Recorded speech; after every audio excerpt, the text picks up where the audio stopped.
हमारे जीवन में ना 3 गुरु होते हैं। कितने गुरु होते हैं? 3। पहले होते हैं पुरोहित गुरु, दूसरे होते हैं शिक्षा गुरु और तीसरे होते हैं दीक्षा गुरु।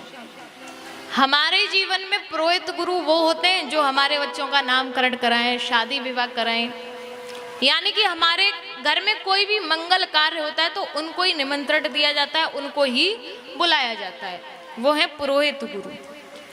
दूसरे होते हैं शिक्षा गुरु जो कि हमको अध्ययन कराते हैं।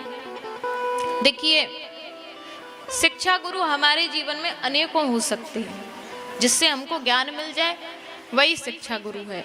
लेकिन दीक्षा गुरु जीवन में केवल एक ही होते हैं, इसलिए आप जब भी दीक्षा गुरु बनाएं तो सोच समझ करके बनाएं, क्योंकि इसके बाद ये नहीं है कई लोग होते हैं इनको भी गुरु बना लो, इनको भी बना लो, ऐसा नहीं होता है। दीक्षा गुरु जीवन में केवल एक होते हैं, इसलिए पक्का दृढ़ निश्चय करके ही किसी एक को अपना गुरु बनाओ। क्यों? क्योंकि दीक्षा गुरु कभी भी बदले नहीं जाते, ऐसी परंपरा यहाँ पर है।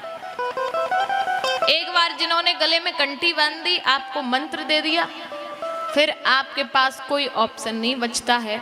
आप उससे पहले आपके पास अनेकों ऑप्शन हैं, उसके बाद ना तो आप गुरु की निंदा कर सकते हैं, आपके पास फिर केवल एक ही ऑप्शन है, गुरुदेव जो कह दें उनकी आज्ञा का पालन करना। इसलिए जीवन में जब भी आपको गुरु बनाना हो तो स्वयं को थोड़ा समय दें, स्वयं को समझने का, गुरुदेव को थोड़ा समझने का, जानने का। आपके पास दीक्षा लेने से पहले ये ऑप्शन है कि आप जितना चाहें गुरु को परख सकते हैं, जान सकते हैं, लेकिन उसके बाद नहीं।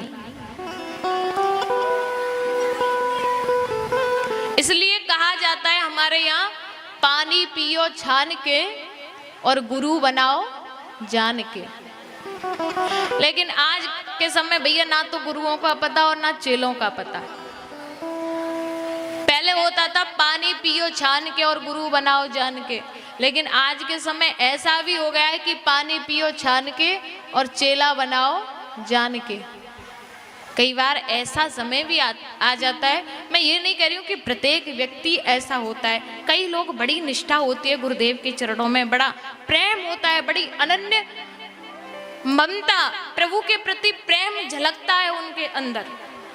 पर कई ऐसे हो जाते हैं भैया बस गुरुदेव का वो ढंग से ही बेड़ा पार कर देते हैं। ऐसा नहीं होना चाहिए।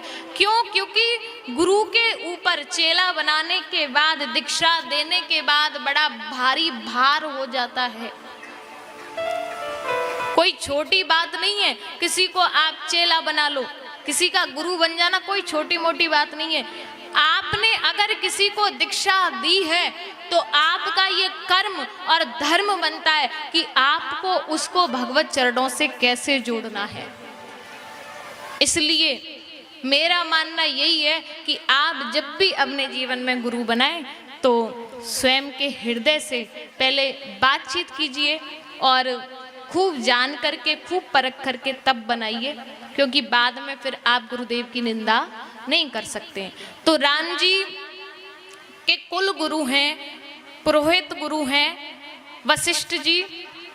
इनके यहाँ पर राम जी जाते हैं विद्या ग्रहण करने के लिए। राम जी चले हैं गुरुदेव के आश्रम। गुरु गृह गए